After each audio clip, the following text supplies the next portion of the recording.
Selig und süß, schau hin transparent.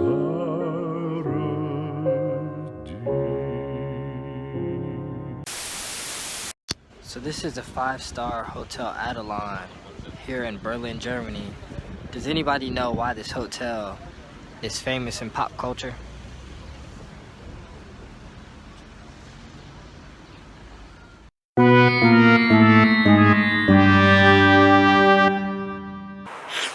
It's getting cold out here, but just made it to the Jewish Memorial, Holocaust Memorial here in Berlin. So as you can see, all the columns. So apparently all these blocks are made out of like steel and concrete, and the little columns or cement slabs are so awkward. Even if you're like walking here, it's like kind of flat sideways, and it's like really weird to walk on, because he was trying to get you to feel kind of awkward or feel weird, kind of to give you the representation of what many Jews had to go through during the Holocaust as they're walking to gas chambers, walking to concentration camps, and walking in and through concentration camps. So I'm about to walk around and show you a little bit of it.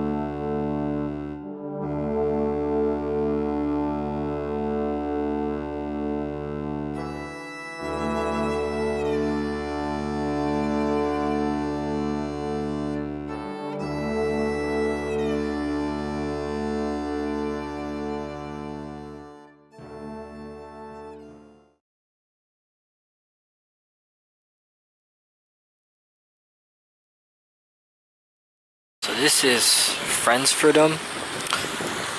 It's Berlin's TV tower, and it's also the tallest. It's the tallest, I wouldn't even say building, but tallest thing in Berlin. It has a restaurant at the top, I think. Let's see if we can get a ticket tomorrow to go in there. Alright, now I've seen that, time to go find some food. Head back to the hostel.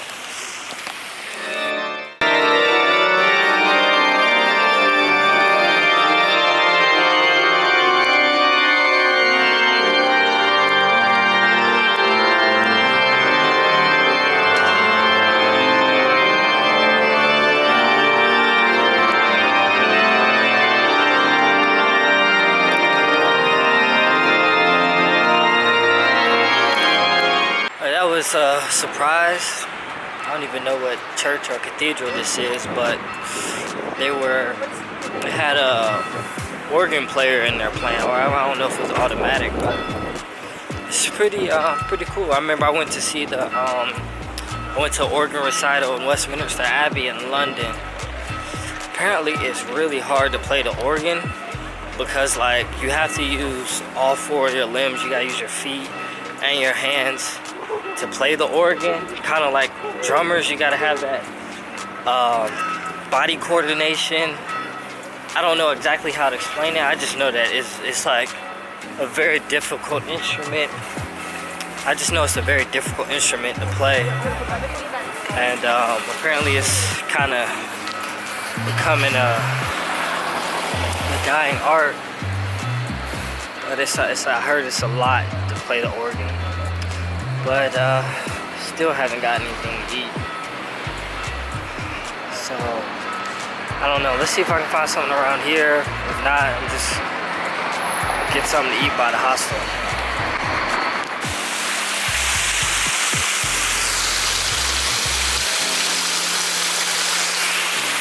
like, check this out. So when you walk to it,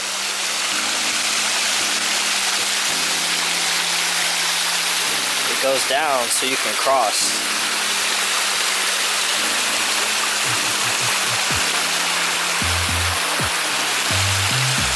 And then you can exit.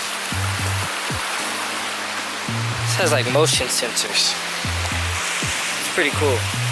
But still haven't gotten anything to eat. It's like every time I'm like I'm about to get something to eat, get distracted. But so here in Germany, I don't know if it's a German thing or a Berlin thing, but currywurst, I think that's how you pronounce it. It's like a traditional dish here that you gotta see, where it's like chopped up sausages with tons of curry and ketchup on it or other seasonings and sauces. You eat it with a typical German beer. So it's a nice little snack to hold me over until Ivana gets here, then we'll go get some real food. I heard it's kind of spicy. I don't like spicy, but for the sake of culture, I'm going to try it. So let's see if I can find this currywurst spot. So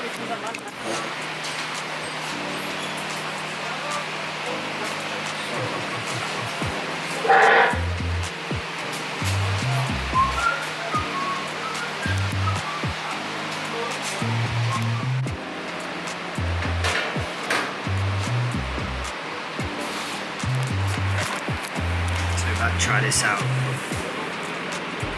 Eat it with a stick, I guess. Try these chips. Fries.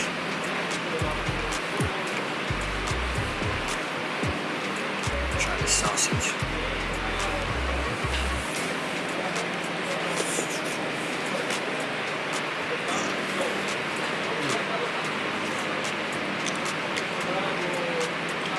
It's actually pretty good. Now, you can get different sauces. I got the sweet sauce.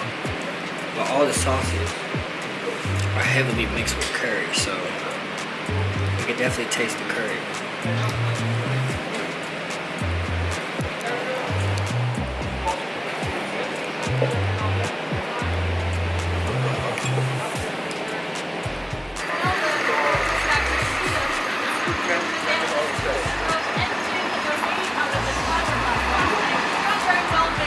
These are East Berlin cars.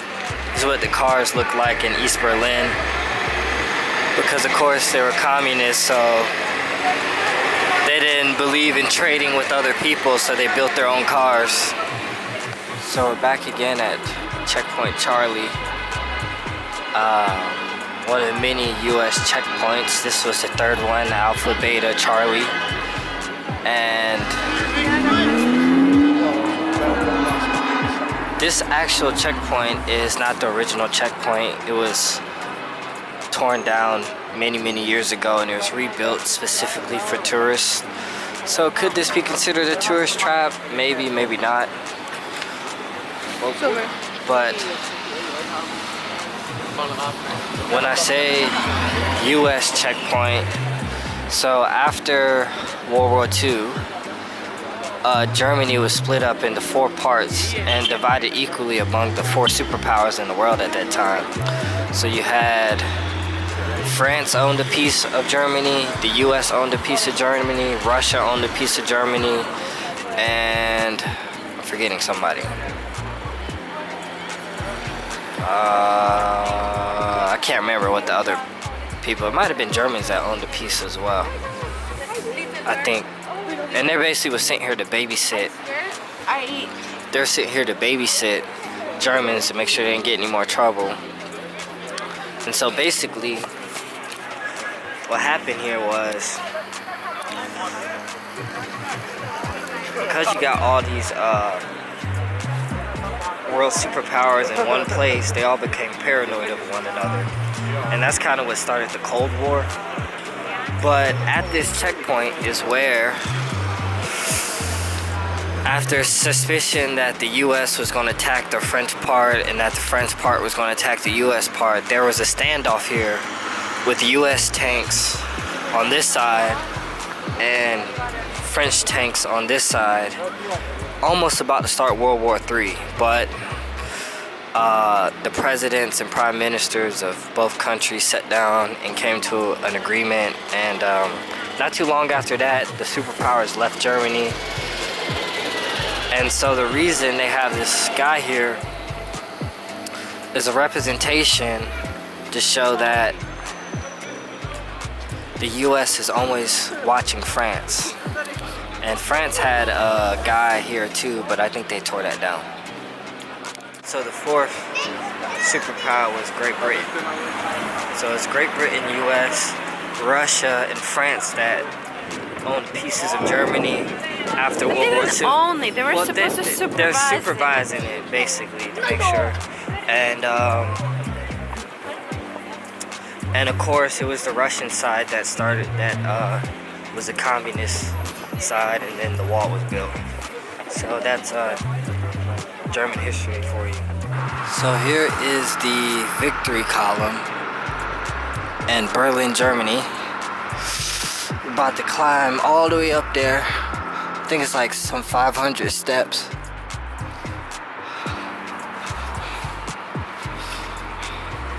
Just finished taking some pictures of it.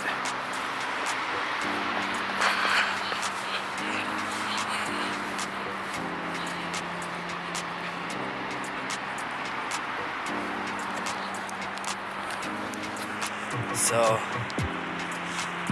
I cut the camera back on when I get all the way up there.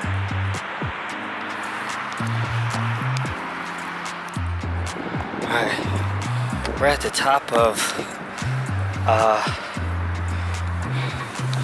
don't even know what it's called right now, because I had to walk like, hike up here like 500 steps. But it's alright,